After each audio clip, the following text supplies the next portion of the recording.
नमस्कार मित्रों, हम पुनः हाजिर हैं आपके समक्ष एक नई कड़ी में, जिसका शीर्षक है टी विद ओशो।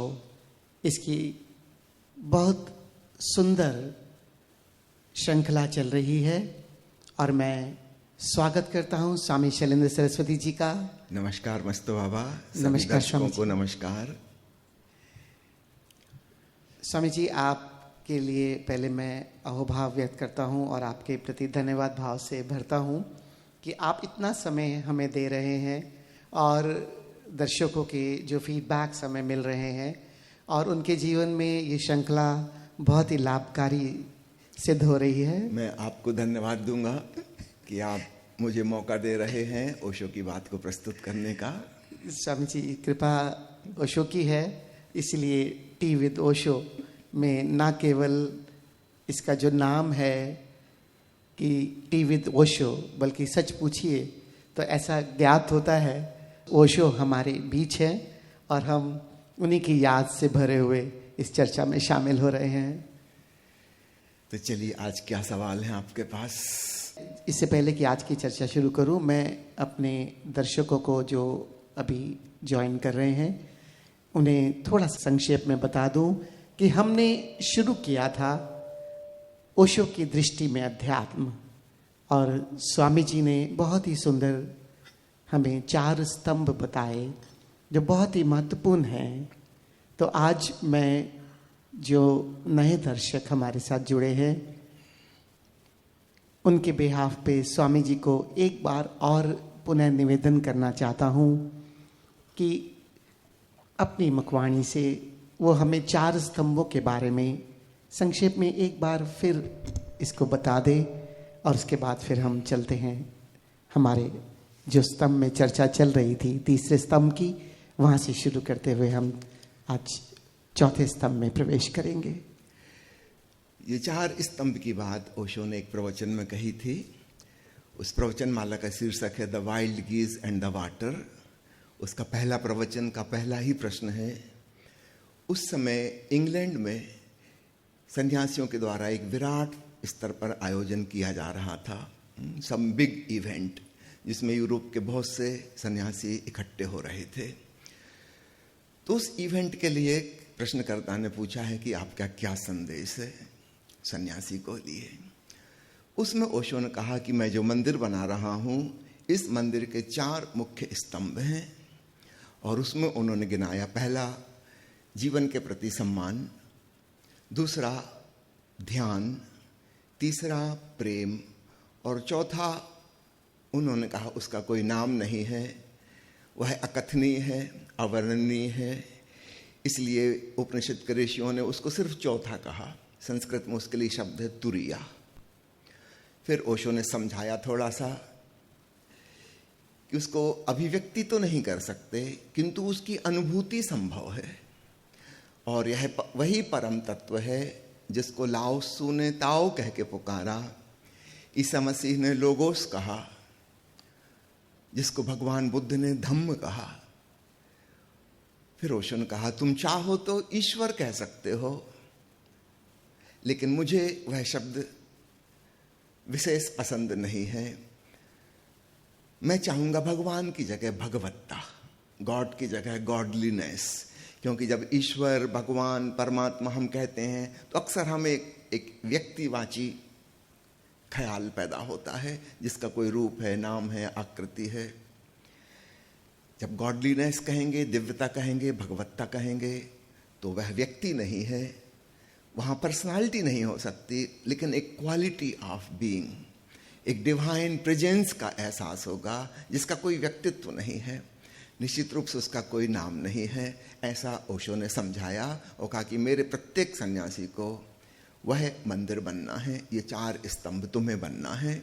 ये संदेश उस सन्यासी इवेंट के लिए जो लंदन में होने जा रहा था ओशो ने भेजा। 3 बातें तो हमें आसानी से समझ में आ जाती हैं कि जीवन के प्रति सम्मान, एक सकारात्मक भावदशा, ध्यान और प्रेम की तो ओशो ने खूब चर्चा की है। लेकिन जो चौथा तत्व है जिसको कहा नहीं जा सकता, निश्चित रूप से हम कुछ भी कहेंगे उसमें भूल चूक हो जाती है, इसलिए उसको अकथनीय कहते हैं। चीन के संत लाओ त्सु ने अपनी किताब ताओ ते किंग में लिखा है कि उस परम सत्य को कहा नहीं जा सकता, कोई शब्द नहीं दिया जा सकता, लेकिन जब लिखना है, कहना है तो कोई नाम देना होगा। यद्यपि वह अनाम है, फिर भी काम चलाओ हम एक नाम गढ़ लेते हैं, ताओ। एक नया शब्द लाओ त्सु ने गढ़ा, ताओ। ठीक वैसे ही जैसा कि भारत के संतों ने तुरी कहा, लाओ त्सु ने ताओ कहा। जब भगवान बुद्ध कहते हैं एस धम्मो सनातनो, तो वहां धम्म का वही अर्थ है जो तुरी का है अथवा ताओ का है। और चौथी उपमा ओशो ने दी ईसा मसीह की, उन्होंने कहा लोगोस। लोगोस को दूसरी साधारण अंग्रेजी भाषा में कहेंगे तो वो है वर्ड, शब्द। यहां पर ओशो ने बात छोड़ दी क्योंकि वो ऑलरेडी प्रारंभ के 3 बिंदु समझाने में काफी लंबा उत्तर हो चुका था। चौथी बात, अगर हम सिर्फ यहीं पर रुक जाएं तो फिर वह हमारे सिर के ऊपर से निकल जाती है। 3 बातों में से हमको कुछ पकड़ में आता है, सॉलिड। यहां पर ओशो स्पष्ट कह रहे हैं कि it can be experienced but can not be expressed. तो एक्सपीरियंस क्या है? फिर मैंने इसकी खोज की ओशो साहित्य में कि अन्य जगह उन्होंने इन धम्म, ताओ और लोगोस और तुरिया, इन 4 शब्दों को अन्य जगह किस प्रकार से समझाया है, या जिसको वे गॉड या गॉडलीनेस कह रहे हैं उसकी क्या परिभाषा की है। सिर्फ एक जगह ओशो ने परिभाषा की है गॉड की, 650 किताबों में से सिर्फ एक, उसका नाम है the secret of the secrets, रहस्यों का रहस्य। और उसमें ओशो ने वास्तव में परम रहस्य खोला। हमेशा उन्होंने कहा था कि गॉड इज अनडिफाइनेबल, अपरिभाष्य है, अकथनीय है, लेकिन पहली बार और आखिरी बार उन्होंने परिभाषा की, God is defined as soundless sound, formless form, ध्वनि रहित ध्वनि ईश्वर की परिभाषा है। ऐसा कह लो ईश्वर का स्वर, सिंपल भाषा में। तो लोगोस का भी वही अर्थ है बाइबल के अनुसार।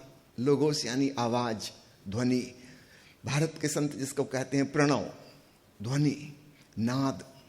लेकिन वह नाद एक स्पेशल प्रकार का नाद है, अनाहत, बिना चोट की ध्वनि है। जापान के जैन फकीर उसी को कहते हैं the sound of one hand clapping. तो ओशो ने अलग अलग प्रवचनों में ताओ का अर्थ भी अनाहत नाद समझाया है, धम्म का अर्थ भी अनाहत नाद समझाया है, गॉड का अर्थ भी अनाहत नाद समझाया है, तुरिया का अर्थ भी अनाहत नाद समझाया है। अगर आप कहें तो मैं उन सारे प्रवचन अंशों को इकट्ठा करके एक बार आपको व्हाट्सएप पे भेज दूं ताकि आप ओशो के शब्दों में पढ़ सकें। तो वहां पर उस प्रवचन में the wild geese and the water में तो संक्षेप में तुरिया कह के और 4 शब्दों से उसकी उपमा दे के छोड़ दिया। लेकिन अगर हम विस्तार से जाएंगे तो हम पाएंगे ओशो का इशारा अनाहत नाद की तरफ है, ओंकार की तरफ है। स्वामी जी धन्यवाद। और मैं समझता हूँ हम सब बहुत ही सौभाग्यशाली हैं। कम से कम आपने इतना खोज कर स्पष्ट तौर पर ये जो अकथनीय है, जो कहा नहीं जा सकता, सिर्फ अनुभव किया जा सकता है, उसके बारे में इतना डिटेल में समझाया। और आपने ये ऑफर भी किया कि व्हाट्सएप पे हमें आप भेज सकते हैं। स्वामी जी मैं आपसे ये निवेदन करूँगा, क्योंकि व्हाट्सएप तो हम जो हमारे दर्शक हैं इतने सारे होंगे उन तक नहीं पहुंचा सकते, लेकिन अगर संभव हो तो इसकी छोटी छोटी क्लिपिंग्स जिस जिस किताब में है, क्या उसको पढ़कर उसको मेंशन करके हम जब भी ये एपिसोड बनेगा उसके अंत में थोड़ा सा जोड़कर बता सकते हैं? अवश्य, क्योंकि हम ओशो का प्रवचन उनकी आवाज में तो सुना नहीं सकते, हमारी मजबूरी है कानूनी वजह से। लेकिन फिर भी व्हाट्सएप पर, टेलीग्राम पर, ईमेल पर हम शेयर कर सकते हैं, फेसबुक पर शेयर कर सकते हैं उसकी लिंक बनाकर गूगल ड्राइव की। तो जो मित्र उत्सुक हैं वो कृपया हमारी फेसबुक से जुड़ें, व्हाट्सएप से जुड़ें। और मेरा नंबर याद रखना बहुत आसान है। स्वामी जी एक बार बता दीजिए। काव्यात्मक है, एक बार और बता दीजिए। 70 273 273 72। वाह। 70 273 273 72। तुक मिल रही है ना? तो याद रहेगा। हाँ, मुझे फ़ोन मत कीजिएगा, मैं फ़ोन नहीं उठाता किसी का। आप टेक्स्ट मैसेज मुझे कर सकते हैं व्हाट्सएप पर। सभी मित्रों के लिए ये एक निमंत्रण है, अगर इस बारे में वो डिटेल में कुछ भी जानना चाहें तो स्वामी जी को मैसेज कर सकते हैं। डायरेक्ट स्वामी जी से आपको उत्तर ज़रूर आएगा। सिर्फ आध्यात्मिक प्रश्न होना चाहिए और इस तुरिया ताओ धम इसके रेफरेंस में ही होना चाहिए। आप सबका स्वागत है। तो स्वामी जी, मैं आगे बढ़ाता हूँ। ये आपने जो एक राज खोला, जो सिर्फ और सिर्फ एक जगह secret of the secrets book में ओशो ने परमात्मा कहें या गॉड की परिभाषा जो आपने कही कि जिसे हम ये soundless sound, one and clapping, या आपने पहले एपिसोड में भी चर्चा की थी जिसको ओम आपने सीधा ही कहा। तो आज इसलिए भी मैंने आपसे ये निवेदन किया दोबारा पूछने के लिए, क्योंकि आज हम इसी में प्रवेश कर रहे हैं।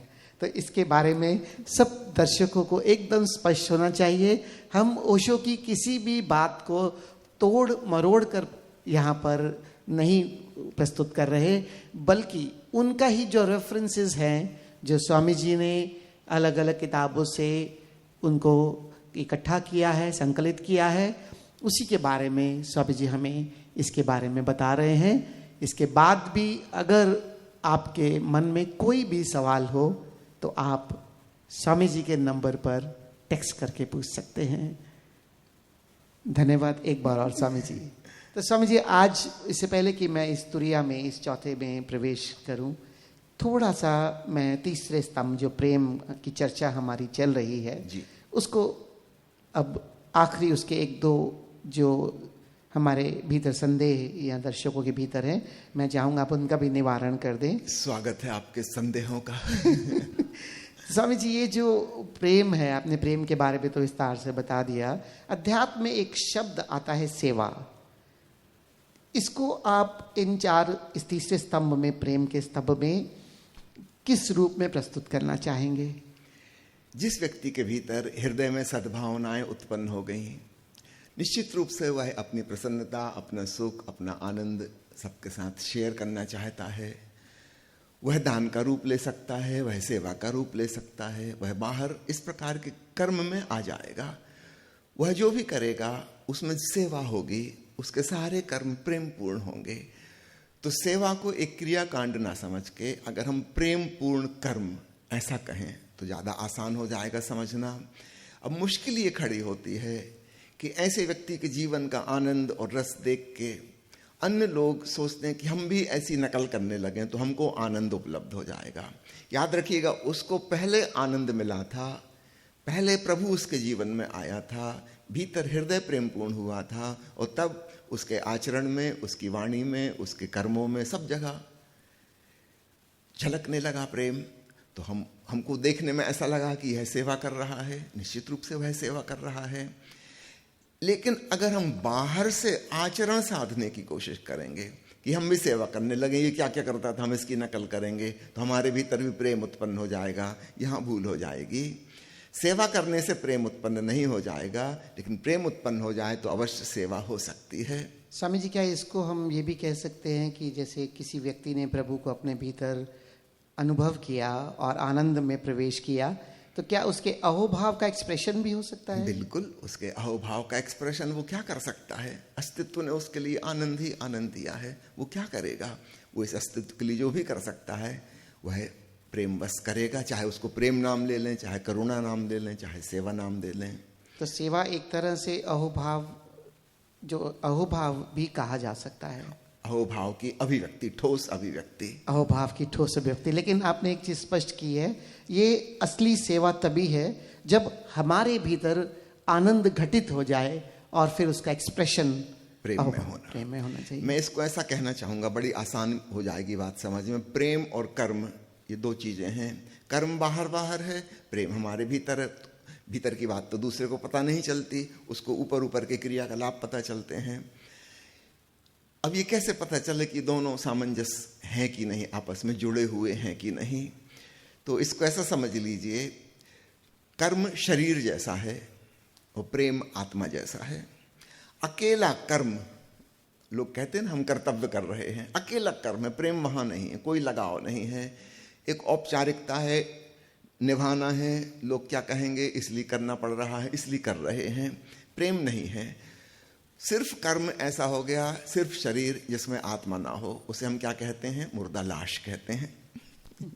ऐसी सेवा मुर्दा लाश है। और इसका ठीक उल्टा, कोई कहे कि मेरे भीतर प्रेम तो बहुत है लेकिन उसके किसी कृत्य में कहीं से नहीं छलकता, तो शरीर नहीं है, सिर्फ आत्मा ही आत्मा है। इसको हम क्या कहते हैं? भूत प्रेत, चुड़ैल। तो सजग जीवंत प्रेम क्या होगा? जिसमें वास्तव में भीतर हृदय धड़क रहा है प्रेम से और बाहर के आचरण में सेवा फलित हो रही है, तब जीवंतता है, अलाइवनेस है।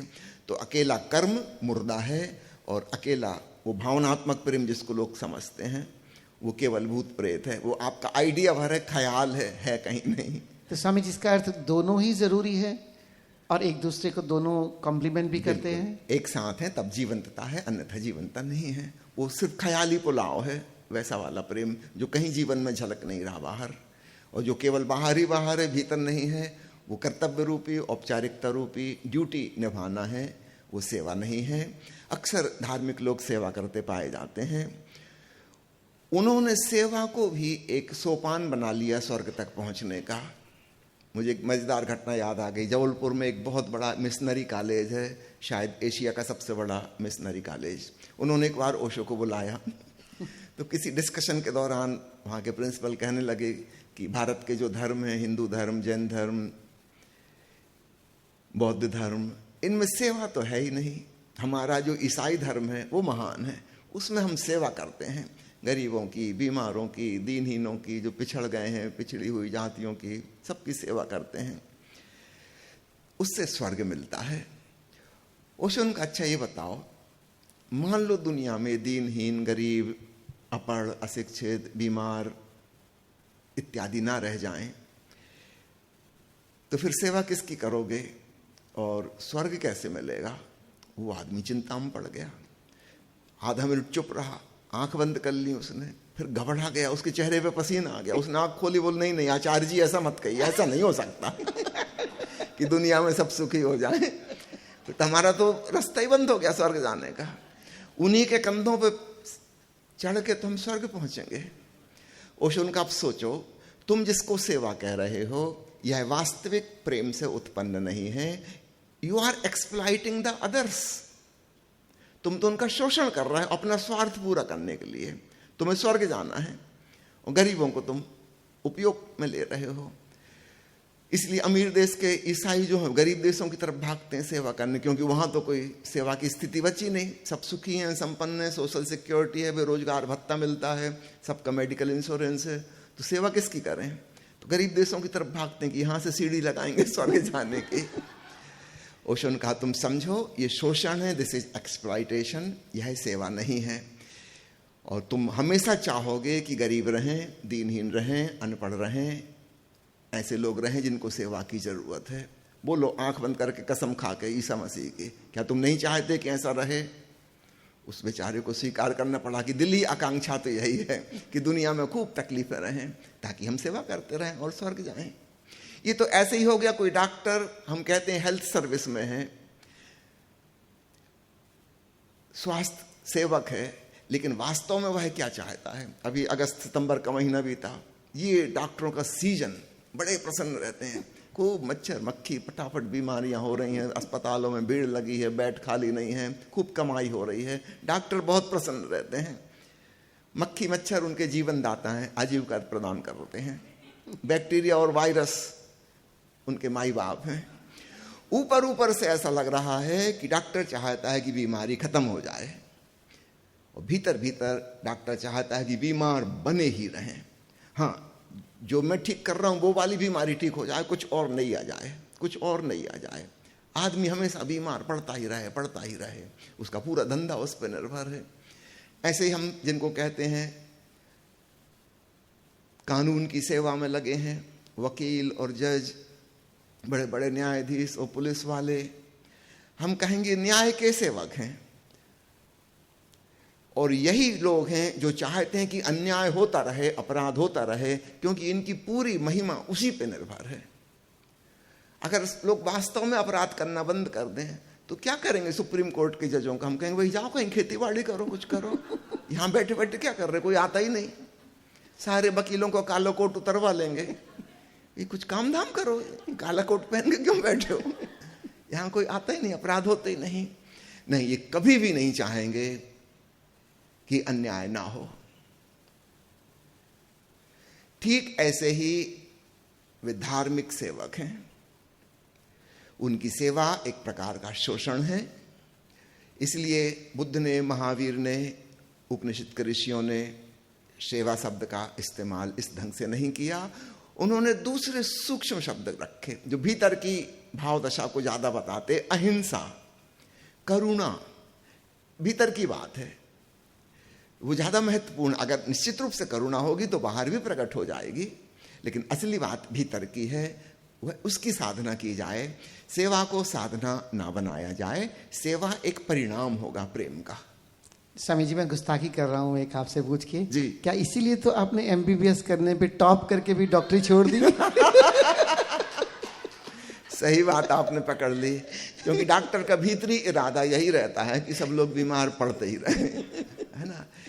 इसलिए मैंने कभी प्राइवेट प्रैक्टिस नहीं की, मैंने सिर्फ सर्विस की, जॉब किया बिरला जी की हॉस्पिटल में, ताकि मरीज से मुझे सीधा कुछ भी लेना नहीं है, तो मैं ताकि उसका वास्तव में भला कर सकूं। बहुत सुंदर स्वामी जी आपके भाव हैं। एक मैं प्रश्न और इसी में सेवा के बारे में जानना चाहूँगा कि सेवा कैसे अहंकार ना बन जाए, क्या इसके बारे में आप कुछ कहना चाहेंगे? जिस प्रेम और करुणा की हमने चर्चा की, यदि उससे सेवा उत्पन्न हुई है वो तो कभी अहंकार नहीं बनेगी। ऐसा व्यक्ति तो परम विनम्र होगा, है ना। वो तो अपने आप को लुटा देना, मिटा देना चाह रहा है, क्योंकि उसको इतना मिल रहा है अस्तित्व से, आनंद ही आनंद, शांति का खजाना खुल गया है, वो लुटाना चाह रहा है। इसमें अहंकार तो बन ही नहीं सकता। लेकिन जो झूठे सेवक हैं, तथाकथित धार्मिक साधु, महात्मा, मिशनरी, यहाँ पे मैं एक चर्चा और करना चाहूँगा। लोग कहते हैं स्वामी विवेकानंद ने अमेरिका में जाके हिंदू धर्म की पताका फहराई। मुझे पता नहीं यह बात कितनी सच है, लेकिन दूसरी बात बहुत स्पष्ट दिखाई देती है। वहाँ से वे ईसाई मिशनरियों की चालबाजी सीखाए और भारत में आके उन्होंने अपने गुरु के नाम पर रामकृष्ण मिशन वैसा ही खड़ा कर दिया जैसा ईसाई मिशन होते हैं। वही स्कूल खोलना, अस्पताल खोलना, गरीबों की सेवा करना, वो पूरा ईसाई ढांचा ले आए। तो नाम मात्र को ही रामकृष्ण का नाम है, उसमें रामकृष्ण का कोई शिक्षा का सार नहीं है, ना उसमें कोई भक्ति है, ना कोई उसमें ज्ञान है।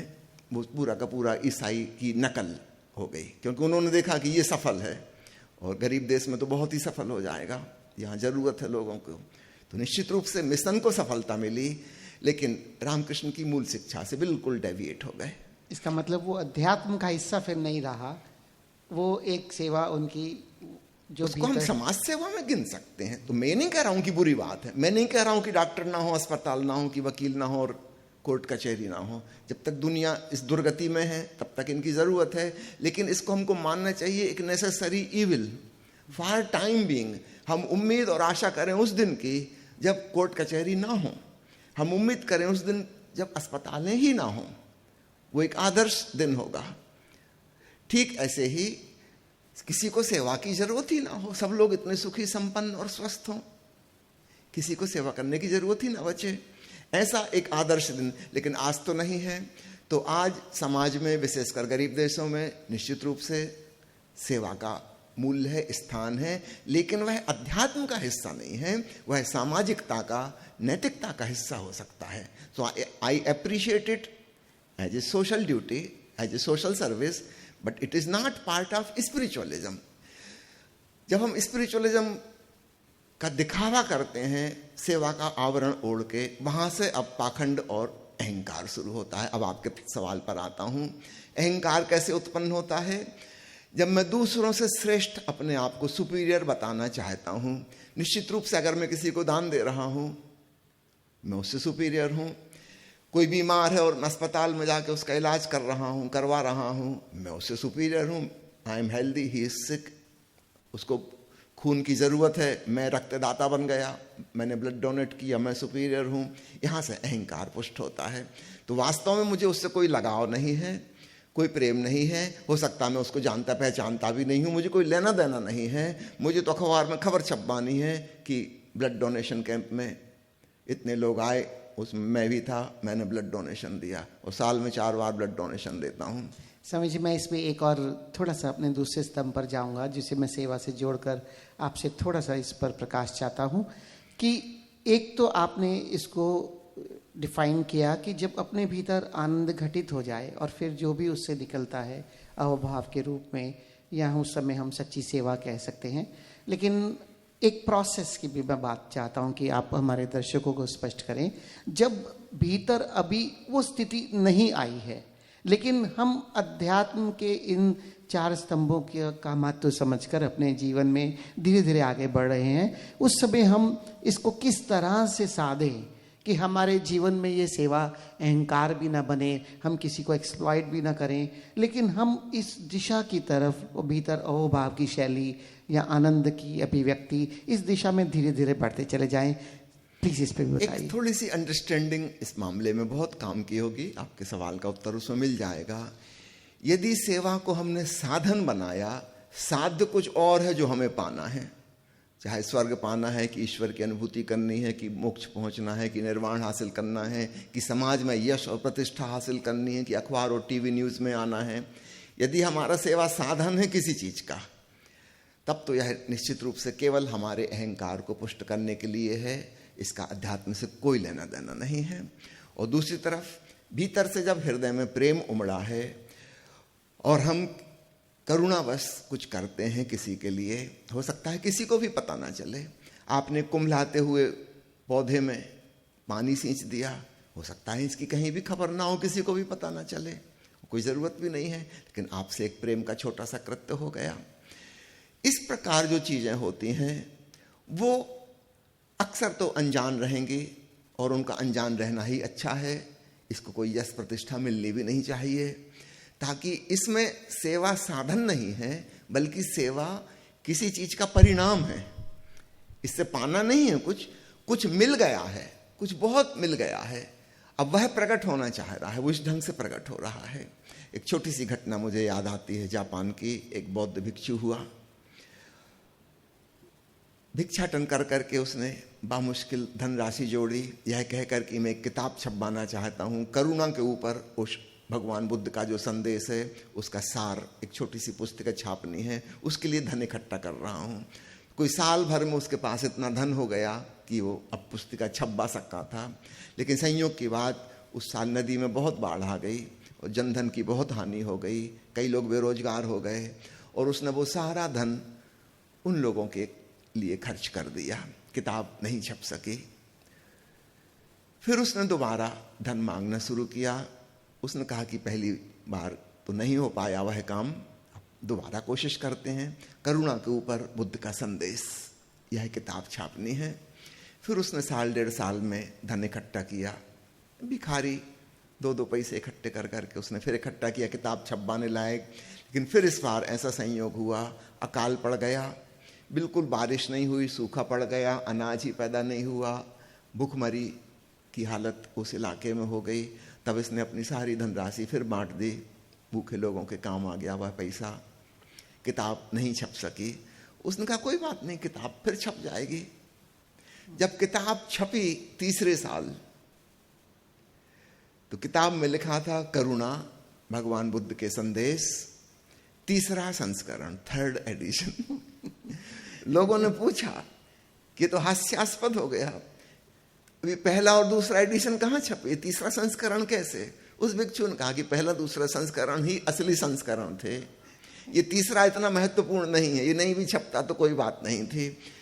बुद्ध का जो संदेश था उसके 2 एडिशन पहले निकले, लेकिन वो किताब रूप में नहीं थे, वो यथार्थ रूप में थे। और ये 3रा जो है ये उतना इम्पोर्टेंट नहीं है, ये ना भी होता तो कोई बात नहीं। तो स्वामी जी, इसको थोड़ा सा क्लियर करना चाहूँगा। इसका अर्थ ये है कि इसकी प्रतीक्षा करने की आवश्यकता नहीं कि भीतर आनंद घटित हो जाए, बल्कि ये भी एक साधना का हिस्सा बन सकता है अगर लक्ष्य ना हो, अगर कुछ प्राप्ति के लिए सेवा ना की जाए।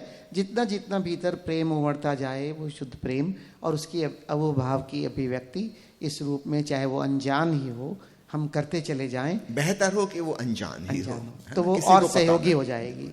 शास्त्रों में कहा भी गया है गुप्त दान, है ना, श्रेष्ठ दान। हाँ, उसका किसी को पता भी ना चले। बहुत बहुत अलग अलग तरीकों से कि एक हाथ से दो और दूसरे हाथ को पता ना चले। बहुत सुंदर स्वामी जी, आपने सेवा के बारे में बताया और मैं समझता हूँ हमारे दर्शकों को बहुत क्लैरिटी हुई होगी।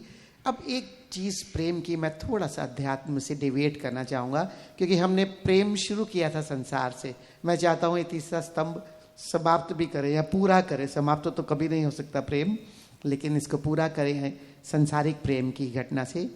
संसार में अभी जब तक लोग ये शुद्ध प्रेम को नहीं जानते, तब तक किसी व्यक्तिवाची प्रेम में ही पड़ जाते हैं, चाहे वो प्रेमी हो, प्रेमिका हो, या पुत्र हो, पुत्री हो, किसी भी रिश्ते में। लेकिन जब ऐसा संबंध छोड़ कर जाता है तो बहुत सारे लोग डिप्रेशन में भी चले जाते हैं, पीड़ा में भी चले जाते हैं। एक ऐसी स्थिति हो जाती है जो सच पूछिए मर सकते नहीं, जिया जाता नहीं। आप थोड़ा सा इस बारे में कोई रास्ता बताएंगे? आपने जिसको सांसारिक प्रेम कहा है, मैं उसको कहूँगा संसार में परमात्मा की एक किरण। वह अध्यात्म से भिन्न और जुदा नहीं है, वह आध्यात्मिक किरण ही है जो इस रूप में प्रकट हो गई। तो संसार में हमें जिससे लगाव हो जाता है, लगाव के संग संग अन्य चीज़ें जुड़ जाती हैं, मोह आ जाता है, कब्जा करने की भावना आ जाती है, जो मेरा है वो किसी और का ना हो जाए, मैं उसको पूरा मालिक बन जाऊं, स्वामित्व हो जाए वो मेरा उस पर, वो मेरी आज्ञा के अनुसार चले, मेरे बिना वो जी ना सके। ये सारी चीज़ें प्रेमपूर्ण नहीं हैं। तो एक किरण तो आई प्रेम की, वो तो परमात्मा की ही किरण है, वह शुद्ध ही है, वो अशुद्ध कभी नहीं होती। लेकिन अशुद्धियां उसके इर्द गिर्द हमारे अहंकार ने इकट्ठी कर ली। तो जो मोह है, अटैचमेंट है, पकड़ है, मैनिपुलेशन है, मेरेपन की भावना है, ईर्ष्या है, जलन है, फिर वहां से द्वेष भी पैदा हो जाएगा और हिंसा में भी चले जाएंगे। ये सब चीजें, ये प्रेम नहीं है, ये तो गैर प्रेमपूर्ण तत्व हैं जो प्रेम में आके मिल गए। याद रखिए, प्रेम अभी भी शुद्ध है, लेकिन इतनी सारी चीज़ों से वह घिर गया है कि ये चीज़ें डोमिनेंट हो गई, ज़्यादा प्रगाढ़ हो गई, और प्रेम उसमें कहीं दब गया, छुप गया, और कभी कभी तो वो नष्ट ही हो चुकता है। बस कुछ भी नहीं बचता, बस यही बचता है, जाल जंजाल। और ऐसा व्यक्ति कभी दूसरे को स्वतंत्रता नहीं देना चाहता, क्योंकि वो फ्रीडम दे ही नहीं सकता, वो तो कब्जा जमाना चाहता है। तुम अगर मेरी नहीं हो तो पराई भी नहीं, है ना, बहुत मुश्किल होगी, दोनों की मुश्किल कर देगा वो। यह प्रेम नहीं है। और जितना ही वो कब्जा करने की कोशिश करेगा, जंजीरों में बांधने की कोशिश करेगा, सामने वाले व्यक्ति की स्वतंत्र चेतना फड़फड़ाने लगेगी, तड़फने लगेगी, और मौका मिलते ही वो छूट के भाग जाएगा, दूर निकल जाएगा। तो स्वामी जी, जो हम इसका समाधान चाह रहे हैं कि लोग जब कोई किसी को छोड़ के जाए और उसको पीड़ा ना हो या डिप्रेशन में ना जाए, तो इसका मतलब उस जब तक ये अशुद्धियां नहीं होंगी तब तक पीड़ा भी नहीं होगी। ये अशुद्धियां नहीं होंगी तो पीड़ा इसको हो रही है। अगर मैं सचमुच किसी को प्रेम करता हूं तो मैं वास्तव में चाहता क्या हूं? मैं यही चाहता हूं कि वह व्यक्ति खुश रहे, आनंदित रहे। Exactly, अगर वो किसी और के साथ आनंदित है तो बहुत बड़ी खुशी की बात है, मुझे इसमें प्रसन्न होना चाहिए, उसका सपोर्ट और सहयोग करना चाहिए। स्वामी जी, सुनने में तो बहुत अच्छा लग रहा है, लेकिन सच में है तो बहुत कठिन। लेकिन जरा भी कठिन नहीं है। लव एंड फ्रीडम, ये दो चीजें इकट्ठी रहें तो कोई भी कठिनाई नहीं है। मुझे अपनी फ्रीडम के प्रति भी सम्मान होना चाहिए और दूसरे की स्वतंत्रता का भी सम्मान होना चाहिए। 4 दिन उसने मेरे साथ बिताए प्रेम से, बड़ी खुशी की बात, उसके लिए धन्यवाद। आज ऐसी स्थिति बन गई कि उसको मेरे संग अच्छा नहीं लगता, कोई और अच्छा लगता है, तो मुझे पूरा समर्थन और सहयोग और सपोर्ट करना चाहिए, क्योंकि मैं यही तो चाहता हूं कि वह खुश रहे। मैं इसको सरल करने का आपसे उपाय सीधा ही पूछ लेता हूं। स्वामी जी, ये स्थिति व्यक्ति को उपलब्ध कैसे हो सकती है? देखिए, जो व्यक्ति दूसरे की स्वतंत्रता का इतना सम्मान कर रहा है, उसको छोड़ के कोई जाएगा ही नहीं। और जो व्यक्ति हथकड़ियां और बेड़ियां पहनाने की कोशिश में कि जेल में बंद कर दे अपने, ताला लगा के बैठ जाए, वहां तो बंदी तड़फड़ाएगा और किसी न किसी प्रकार वो निकल भागेगा। तो वो जो प्रेम के अतिरिक्त जो अन्य तत्व हैं, गैर प्रेमपूर्ण जहरीले तत्व, उन्हीं की वजह से तकलीफ पाके सामने वाला भागता है। उसको अपनी जीवन रक्षा का अधिकार, वो बेचारा क्या करे, ये तो प्राण ही ले लेगा, गला ही दबा देगा, कुछ छाती पे सवार। तो हम ही ऐसी परिस्थिति पैदा करते हैं, प्रेम की वजह से नहीं, पुनः दोहरा दूं, स्वतंत्रता का हनन करके, जो कि प्रेमपूर्ण कृत्य नहीं है, जो कि हिंसा है। वह प्रेम नहीं है, वो तो हिंसा है। तो हिंसक तत्वों के द्वारा हम दूसरे को ऐसी परिस्थिति पैदा कर देते हैं कि वह भाग खड़ा हो, क्योंकि अब उसे यहाँ पे सुख नहीं मिलता, नेचुरली वो कहीं और सुख की तलाश करेगा। तो स्वामी जी, क्या इसमें जो दूसरा स्तंभ है ध्यान, वो सहयोग कर सकता है कि हम ऐसी स्थिति से बचे रहें, कि अशुद्धियां ना आए? नहीं, ध्यान इसमें सहयोग नहीं करेगा। जो पहला स्तंभ था जीवन का सम्मान, उस जीवन का सम्मान में स्वतंत्रता का सम्मान, रिस्पेक्ट फॉर द फ्रीडम आता है। उसमें अपनी भी स्वतंत्रता है, मैं भी किसी के बंधन में ना बंधूं, और दूसरे की भी स्वतंत्रता है, वो मेरे बंधन में ना बंधे। तो ऐसे दो व्यक्ति मित्र हो सकते हैं, है ना। जो साधारण हम जिसको प्रेम कहते हैं वैसा वाला प्रेम नहीं, एक मैत्रीपूर्ण फ्रेंडलीनेस होगी। कोई भी किसी को बांध नहीं रहा है, कोई किसी पे कब्जा नहीं जमा रहा है, कोई किसी की मालकियत नहीं कर रहा है। दोनों एक दूसरे के सुख में सहयोगी हैं, यथासंभव जितना हो सके। स्वामी जी, समय की सीमा है, आप बहुत सुंदर ज्ञान दे रहे हैं, मार्गदर्शन दे रहे हैं, समय कम पड़ा, कोई बात नहीं, अभी की चर्चा को यहीं छोड़ते हैं, और जहां बात छूटी है इसी को अगले सिलसिले में जारी रखिएगा। श्योर स्वामी जी, अगले एपिसोड में इसी को पढ़ाते हुए नमस्कार। नमस्कार। जय ओशो। धन्यवाद दर्शकों, जय ओशो।